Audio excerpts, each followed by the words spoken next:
Christmas 1316. Imagine that. Not the Christmas you remember from childhood with warm fires and family gathered close. Not the Christmas of television specials with snow falling on perfect villages and children waking to wrapped presents under candlelit trees. Not even the Christmas of medieval fantasy, where noble lords feasted in stone halls while minstrels played. This was the Christmas where nothing existed except hunger, where the smell of roasting meat never filled the air, where children didn't wake up to anything except the sound of their parents' desperate whispers about how to stretch 3 spoiled turnips to feed 9 people, where the only gift was the promise that tomorrow might bring something to eat. Christmas 1316 was when a continent starved while celebrating the birth of Christ and discovered that faith and tradition mean absolutely nothing when your body is consuming itself from the inside out. The Great Famine had been creeping across Europe for 18 months by December 1315, but nobody expected it to persist through another entire year, another entire winter, another entire Christmas. Surely God would stop it. Surely the prayers would work. Surely the season of Christmas miracles would bring relief. It didn't. Instead, it brought the darkest Christmas in European history, the Christmas when millions faced a choice between maintaining holiday traditions or surviving to see the new year, and discovered that sometimes survival means abandoning everything you believed made you human. Before we dive into the psychological horror of starving during the one holiday that was supposed to represent hope and redemption and divine salvation, comment right now where you're watching from and what your worst Christmas memory is. Because the story of Christmas 1316 isn't distant history. It's a story about what humans do when tradition collides with survival. It's a story about psychological breakdown under catastrophic stress. It's a story about parents making impossible choices about which children to feed and which to let starve. It's a story that echoes forward through history and fairy tales and trauma and the deep human fear that hope itself might be a lie told to keep us compliant. Comment your location. Let's map the experience of Christmas 1316 across the continent. Let's understand where starvation touched your ancestors' families. Let's acknowledge that someone in your family line survived this nightmare and carried the trauma forward through generations. The Great Famine started innocently enough in spring 1315 with rain. Just rain. In medieval Europe, rain during growing season meant nutrients for crops, meant green plants reaching toward the sun, meant the promise of autumn harvest. Nobody understood that this rain was different, that it wouldn't stop, that between spring 1315 and summer 1317, Europe would experience some of the wettest weather in recorded history. Torrential downpours that rotted crops and fields, incessant drizzle that prevented salt production through brine evaporation, endless moisture that created conditions for livestock disease that would kill 80% of England's cattle herds. The climate had shifted during something scientists now call the end of the medieval warm period. For centuries, Europe had enjoyed relatively stable, warm weather that enabled population explosion. Medieval agriculture operated at the absolute limit of capacity. Population had tripled over 300 years. Every spare acre was planted. Every forest was converted to farmland. Every hillside was terraced for crops. There was no margin for error. No reserve, no buffer. Medieval agriculture depended completely on things going normally. And in 1315, things stopped going normally. The rain started in April. By May, crop failures were obvious. By summer, it was clear there would be no harvest. But nobody panicked yet because failure sometimes happened. In a bad year, you ate into reserves accumulated in good years. The church had grain storage. The nobility had granaries. The wealthy had months of backup food. The problem was that nearly everyone wasn't wealthy. 95% of Europe's population were peasants who lived harvest to harvest, who stored just enough grain to feed their families through winter plus seed grain to plant the next spring. There was no buffer, no safety margin, no backup. When 1315 crops failed, those reserves would have to last through 1316 until the next harvest. Except the 1316 spring weather continued to be catastrophic. More rain, more crop failure. The medieval mind tried to make sense of this. Priests preached that God was punishing sinners. Astrologers claimed planetary conjunctions corrupted the air. Scientists suggested evil humors caused weather perturbations. None of it explained what was happening or provided comfort or changed the fact that crops were failing for a second consecutive year and people faced starvation on a scale that Europe hadn't experienced in generations. By autumn 1315, prices began rising. Wheat that had been cheap suddenly cost money people didn't have. In England, grain prices doubled between spring and summer. By winter, they had doubled again. A quarter of wheat that cost 5 shillings in a normal year cost 40 shillings in 1315. People sold possessions desperately trying to purchase grain. Then they sold land. Then they sold their homes. Then they had nothing left to sell except their labor, and labor was worthless when everyone was starving. Salt prices exploded because the constant rain prevented brine evaporation. Salt was the only way to preserve meat through winter. Without salt, meat rotted. Salt had cost 30 to 40 shillings in a normal year. During the famine, it cost 40 shillings in a matter of weeks, then rose higher, making salt more expensive than meat. The agricultural economy that had functioned for centuries began collapsing under cascading failures. Livestock began dying from murrain, a highly contagious disease that devastated cattle populations. Farmers faced impossible choices. Kill livestock to eat now knowing they would have no animals for spring plowing. Or keep starving animals, watching them waste away, unable to feed them because feed was too scarce. Many just abandoned their animals to die while they desperately searched for food. By Christmas 1315, medieval Europe was beginning to understand what was happening. Starvation wasn't coming as a distant possibility. It was arriving as immediate reality. In England, King Edward II had tried price controls to prevent panic hoarding. Parliament fixed the price of wheat, sheep, cattle, chickens, eggs. Fixed prices because if prices were set by the market, nobody poor could afford anything. But price controls couldn't create food where food didn't exist. They just made people stop selling, which meant food disappeared from markets completely, and people had to resort to scavenging in forests for anything remotely edible. By Christmas 1315, medieval people were experiencing their first truly desperate holiday. The tradition of Christmas feasting was impossible for most people. The nobility tried to maintain it. Kings and lords attempted elaborate Christmas celebrations to assert that everything was normal, that the famine wasn't serious, that divine order continued unchanged. It was a psychological necessity more than practical decision. If the Christmas feasts continued, if the hierarchies persisted, if tradition held firm, then maybe reality would align with the performance and starvation would somehow stop. It didn't. Now here's my question for you, and I want you to think about this deeply before answering in comments. If you were medieval nobility trying to feed hundreds of servants and hangers-on through Christmas 1315 while peasants were starving in your territories, what would you do? Would you scale back the Christmas feast to conserve food? Would you maintain the elaborate celebration to assert normalcy and divine order? Would you invite starving peasants to feast, showing Christian charity? Or would you protect your household's food supply by closing the gates and maintaining distance from desperate starving people? Your answer reveals something about how you balance charity versus self-preservation, tradition versus pragmatism, hope versus realistic assessment. Comment below, because medieval nobility faced exactly these choices. By spring 1316, the situation had become undeniable. Crops failed again, for the second consecutive year. Europe faced not a temporary shortage, but a genuine famine that stretched backward with no memory of the last harvest and forward with no hope of the next.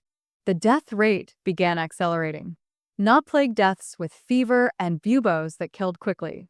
Starvation deaths that took weeks and months. The body consuming itself. Muscle wasting away. Fat stores burning. Then the body began metabolizing organs. The immune system collapsed. Infections that would normally be minor became fatal. Pneumonia, bronchitis, tuberculosis. Diseases that required energy to fight, but starving bodies had no energy. Parents began making impossible choices. Feed children equally, knowing everyone would slowly die. Feed one child fully, knowing the others would starve. Feed the oldest to preserve working-age adults. Feed the youngest because they were helpless without protection. Parents abandoned children in forests hoping other travelers might feed them. This is historically documented from the Great Famine. Entire villages reported finding starving children left at crossroads. The fairy tale Hansel and Gretel is believed to originate from Great Famine stories. Children abandoned in forests by desperate parents who couldn't feed them. The witch in the story representing the fear that even those who try to help might consume you rather than save you. Then came the winter of 1316 to 1317, and something broke in the medieval mind. If Christmas 1315 had represented hope that divine intervention would arrive, Christmas 1316 represented the failure of that hope. God hadn't ended the famine. The prayers hadn't worked. The processions and penances and flagellations hadn't moved God to mercy. Medieval people had maintained faith through the first year of starvation, partially based on the assumption that God's patience had limits, that justice would eventually prevail, that Christmas would bring relief. Christmas 1316 brought nothing except cold and hunger. The psychological break was immediate and catastrophic. If God wouldn't help, if tradition was useless, if civilization was just performance that masked raw survival instinct, then what remained? Some people turned to crime. Murder and theft increased dramatically. Chronicles from the period describe people being executed for stealing individual eggs or handfuls of beans. Not because the items were valuable, but because the acts were desperate and desperation had become the ultimate crime. Some people turned to religious fanaticism. The flagellant movement intensified. People whipping themselves trying to appease an angry God through self-torture. If God wasn't responding to prayer, maybe he would respond to suffering. Maybe self-inflicted pain would substitute for prayers that obviously didn't work. Some people turned to scapegoating. Blame was displaced onto vulnerable groups. Jews were accused of poisoning wells and causing the famine through secret rituals. Italian and German cities launched pogroms against Jewish communities. Thousands were massacred because desperate people needed someone to blame for catastrophe that seemed causeless. Some people turned to darker desperation. The Christmas of 1316 was when famine began forcing people into behaviors that violated the absolute core of what they believed made them human. The first desperate measure was eating livestock feed. Peasants fought starving animals for beans and barley destined for plowing animals and milk cows. The animals were starving too, so the competition was genuine and brutal. Then came eating anything remotely edible. Wild roots. Tree bark stripped from living trees. Grass boiled into paste. Nuts gathered in autumn and saved in case of emergency, now consumed. Weeds. Acorns. Anything that could be chewed or boiled became food. Medieval peasants had spent their entire lives as agricultural people with strict hierarchies between human food and animal feed.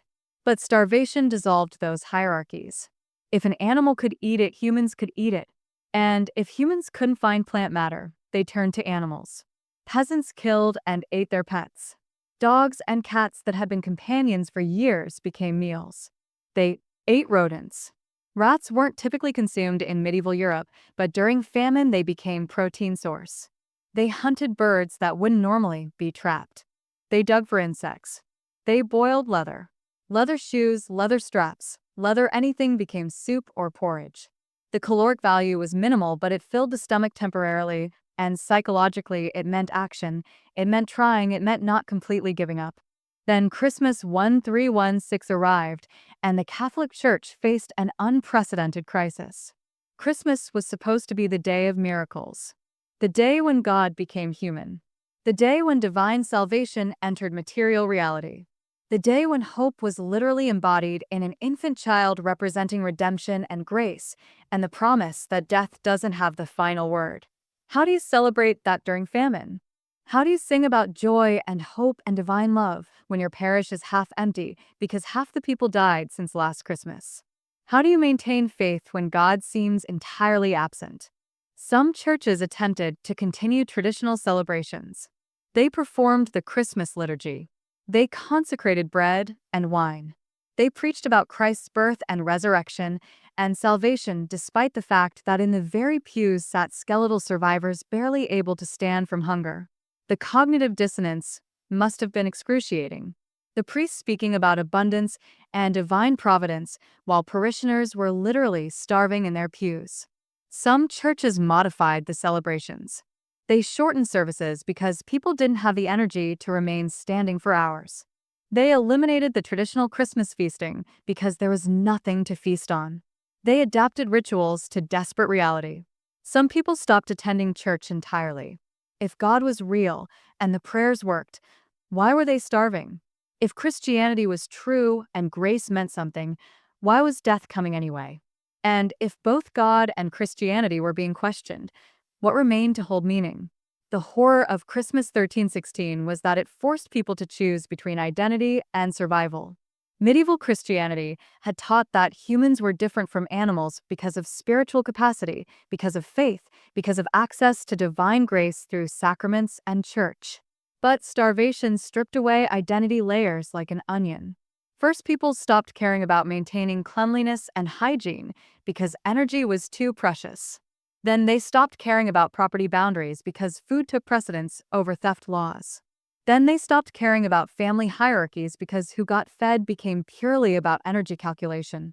Then they stopped caring about Christian dietary laws because nothing was unclean if it was edible. Then they stopped caring about human dignity because shame was irrelevant when death was imminent. And then some people stopped caring about one of the last remaining barriers between human and animal. Historical chronicles from 1316 to 1317 contain scattered references to cannibalism. Most are vague. It is said that people consumed the flesh of the deceased. Rumors circulated of humans eating human flesh. The chroniclers clearly didn't want to commit to explicit statements suggesting their own people had become cannibals. But the rumors were consistent. In some villages, people ate corpses. In some cases, they might have been eating the already dead, which was different psychologically from murdering people for food, but violated Christian beliefs about proper burial and resurrection. In other cases, the implications were darker. Parents possibly killing weakest children and cooking them. Desperate people murdering vulnerable family members for consumption. The lines between rumor and fact blur across 600 years, but the consistency of the accusations across multiple regions suggests that at least some of it was real. Christmas 1316 was the moment when medieval people discovered that civilization was thinner than they thought, that the hierarchy and rules and identities that seemed eternal were actually contingent on basic physical survival, that under extreme stress, people would violate every taboo they've been taught, that starvation transforms human consciousness, that the mind can break when the body is dying, that Christmas miracles don't arrive on schedule if the climate decides otherwise, that God is silent when you most desperately need him to speak, that the promises made in childhood about divine protection and Christian salvation are just stories people tell to avoid confronting meaninglessness. By Easter 1317, the weather had finally begun to improve. Crops began growing. The endless rain stopped. The immediate threat of mass death by starvation began receding. But the psychological damage was permanent. Medieval society had experienced a catastrophic loss of meaning. The Great Famine had killed an estimated 30 to 40 million people across Europe. That's not a historical statistic. That's half the continent dead. Villages were depopulated. Entire regions simply ceased to exist as functioning communities. The social order had nearly collapsed. Population had been the foundation of medieval hierarchy. The king ruled many subjects. The lord ruled many peasants. Power was demonstrated through controlling population. But if half the population was dead, the hierarchy meant nothing. The power structures that had seemed eternal began to crumble. Labor became scarce, and suddenly peasants could demand higher wages. They could demand better treatment. They could demand more autonomy. The surviving children of famine survivors grew up understanding that the old certainties were illusions, that civilization could collapse, that God might not protect them, that their parents had been forced to make horrific choices. That Christmas, which was supposed to represent hope, had instead represented the failure of hope.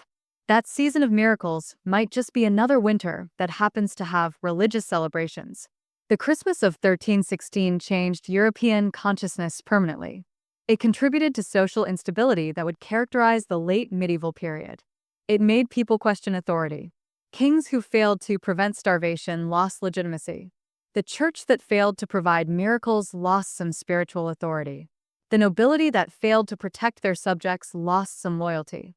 Over the following decades, these losses of confidence contributed to peasant rebellions, to challenges to clerical authority, to the first stirrings of Reformation theology that questioned whether the institutional church actually represented God's will.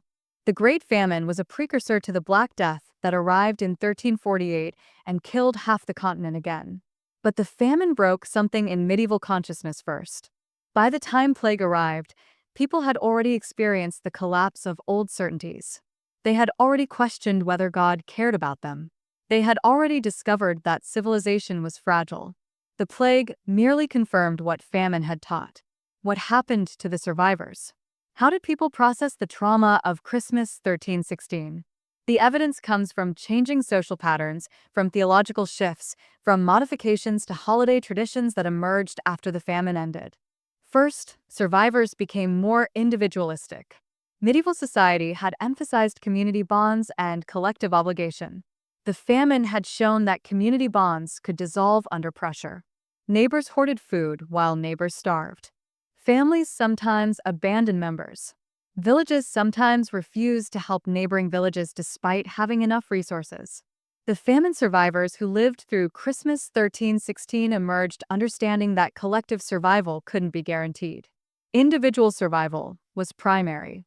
Post-famine society showed increased focus on personal wealth accumulation, on self-sufficiency rather than community interdependence, on individual families as opposed to collective villages. Second, survivors showed increased distrust of authority. If kings and lords and church leaders couldn't prevent starvation, what good were they? This wasn't revolutionary thinking that immediately overthrew hierarchies.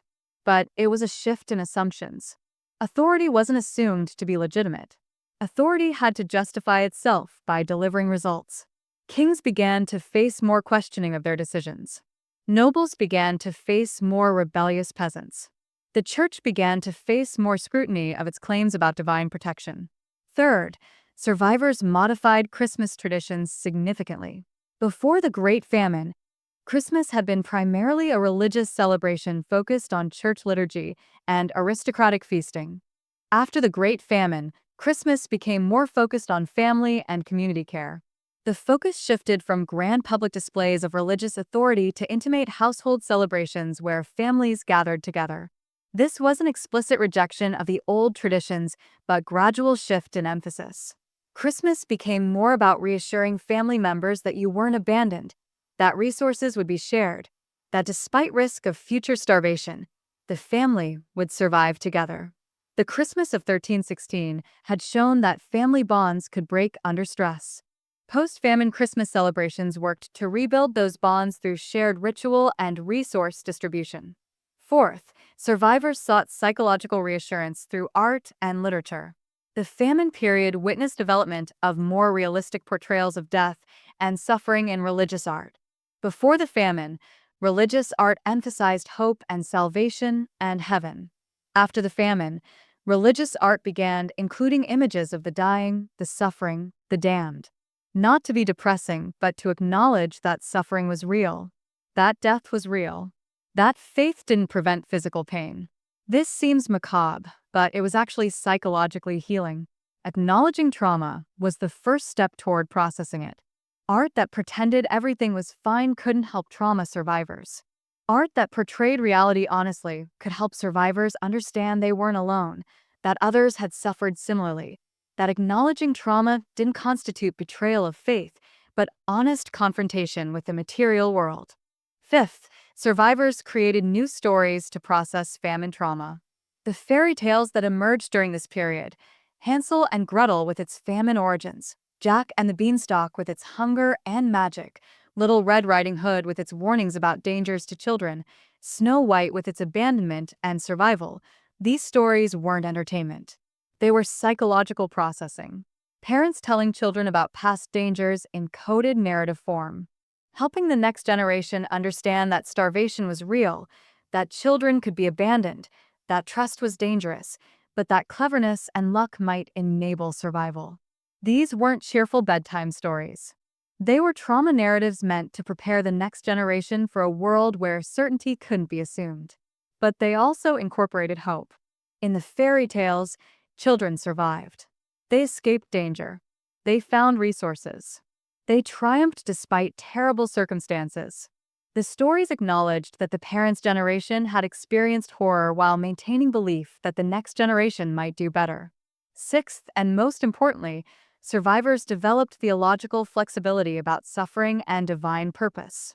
Medieval theology before the famine had emphasized God's justice and protection. God rewarded the righteous and punished sinners. Therefore, if you were suffering, you must deserve it.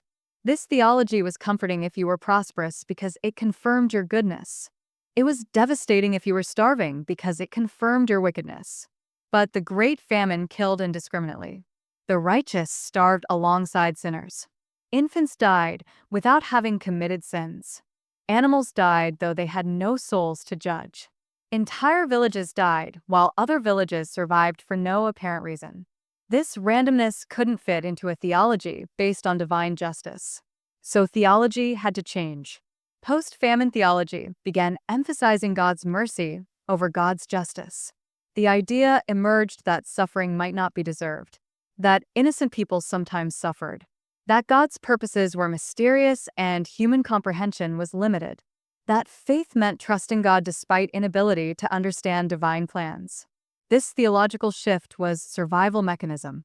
If God's protection couldn't be assumed, then faith had to shift from expecting protection to accepting mystery, accepting that theodicy might be unsolvable, that the best you could do was maintain faith despite circumstances that seemed to contradict it. Christmas 1317 arrived after the famine had ended. The harvest that summer had been relatively normal. The immediate threat of starvation had passed. Survivors began gathering to celebrate Christmas with a different consciousness than they had possessed before. They gathered knowing that abundance could disappear. They gathered knowing that prayer might not prevent catastrophe. They gathered knowing that God was silent. They gathered anyway. And that willingness to gather and celebrate and light candles and sing despite knowing that hope might be illusion, that willingness was the actual miracle. Not divine intervention stopping the rain, not prayers preventing starvation, but survivors gathering together anyway to maintain meaning and connection despite their knowledge that meaning might not exist and connection might not protect them. That's the darkest Christmas story, and also the most beautiful, that humans can experience the absolute worst and still choose to gather together and celebrate. For centuries after the Great Famine, medieval literature and art referenced the period through the framework of Christmas trauma. Writers described Christmas during famine as the moment when faith broke. Artists painted Christmas scenes with increasingly realistic portrayals of the poor and suffering. Theologians wrote about God's silence during Christmas 1316. The trauma of that Christmas echoed forward. Every subsequent famine was understood through the memory of the Great Famine. Every Christmas that arrived during hardship was remembered in relation to that first Christmas, when hope failed. The psychological impact of Christmas 1316 persisted for centuries. It became embedded in European consciousness. It shaped how medieval people and their descendants understood suffering, divine protection, and the ultimate fragility of meaning. Here's what we need to understand about Christmas 1316 that applies to our modern moment. The Great Famine wasn't punishment for wickedness, though medieval people interpreted it that way. It was a result of climate change combined with unsustainable agricultural practices and population pressures that exceeded what the system could support. When all those factors aligned, catastrophe happened. Not because of moral failure, but because of systemic vulnerability. That same vulnerability exists today. Climate change, agricultural pressures, population expansion, supply chain fragility. If something disrupts the system, the consequences could be devastating. The COVID-19 pandemic was mild rehearsal. Compared to 1315 to 1317, we had vastly superior resources and technology and ability to preserve food and manage distribution. Yet hospitals were overwhelmed. Supply chains broke. People couldn't find basic goods. Christmas 2020 was the closest modern humans have come to Christmas 1316. Not as severe but similar texture. The recognition that civilization might not be stable, that systems could break, that the future might not resemble the past, that Christmas might be celebrated in context of crisis. Most people handled it reasonably. Some people panicked. Some people hoarded. Some people refused to acknowledge the crisis. All of it reflected the same psychological patterns that emerged in 1316. Because human minds are programmed to deny catastrophe until it becomes undeniable. Then we scramble to adapt. Then, if we survive, we try to rebuild meaning. One final question before we finish this journey through Christmas 1316 and the psychological horror of famine during the season of hope. Comment darkest if you made it through this entire video about starvation and desperation without clicking away. And tell me, what's the darkest historical Christmas story you've heard? What Christmas during crisis or war or famine has stuck with you? I want to compile a list of dark Christmas stories from history and make follow-up videos. Comment the story plus darkest so I can count requests. Let's crowdsource which Christmas tragedy deserves deeper exploration. The lesson from Christmas 1316 is this: meaning is fragile. Hope is fragile. Civilization is fragile. But humans survive fragility by maintaining rituals and connection despite not believing they'll work. The Great Famine showed that God was silent, that prayers didn't guarantee protection, that faith might be illusion. But survivors gathered together anyway for Christmas 1317. They lit candles. They sang. They shared whatever food they had. They reaffirmed family and community bonds, not because they believed miracles would arrive, but because humans need meaning and connection more than they need certainty that meaning and connection matter. That's the dark Christmas lesson. That's also the beautiful one. We gather not because we're guaranteed safety. We gather despite knowing that safety isn't guaranteed. We celebrate despite knowing that celebration might be futile. We maintain rituals despite knowing they might not work, because the alternative is isolation and despair and complete loss of meaning. And most humans, given the choice between impossible hope and certain despair, choose hope anyway. Christmas 1316 was the darkest Christmas in European history. The Great Famine had stripped away illusions about divine protection and social stability. Survivors faced the reality that civilization could collapse and meaning could vanish. But they survived. They processed the trauma. They created new stories and new theologies and new social structures to accommodate what they had learned. They gathered the next Christmas and the one after that. They maintained rituals that might be meaningless. They told stories about children surviving forests and witches and impossible odds. They eventually died, and their children inherited the trauma, but also inherited the knowledge that humans could survive starvation and maintain dignity and create meaning despite knowing that meaning might not matter. That's what Christmas 1316 teaches. That's why this darkest of Christmas stories remains important. The candles were lit despite the darkness. The songs were sung despite the silence of God. The rituals were maintained despite their apparent futility. The families gathered despite knowing that gathering couldn't guarantee survival. And in that deliberate choice to find meaning in meaninglessness, to create hope despite justified despair, to celebrate despite knowing celebration might be illusion, that was the actual miracle. Not divine intervention stopping the rain, but human consciousness choosing connection over isolation, choosing meaning over nihilism. Choosing to gather and sing and light candles and maintain rituals despite absolute knowledge that those things don't guarantee protection but might be the only thing that makes survival worth living for. That's the darkest Christmas story. That's also the most hopeful. That's the lesson of Christmas 1316. That's the lesson we should carry forward as we face our own dark winters and uncertain futures and questions about whether meaning exists or whether we create it through deliberate participation in rituals and connection and stories that might not be true but are necessary anyway.